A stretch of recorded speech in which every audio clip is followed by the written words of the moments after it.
bridge between knowledge and skill is practice. And then the bridge between skill and mastery is time. All alone, I could feel the trouble coursing through your veins. Now I know. This is a quote from Hosu. Just a phone call left announced them is sparking up. These cigarettes. What this quote means is,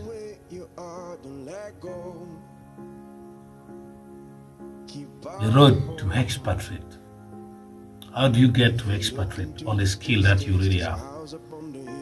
It is telling us that you need to do practice on the knowledge that you already have so that you acquire the skill.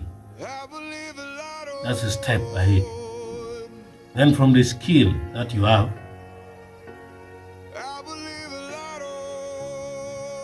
you need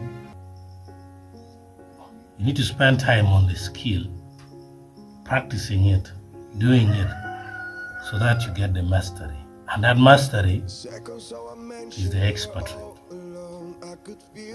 That's all about this quote from Hosu, and thank you very much.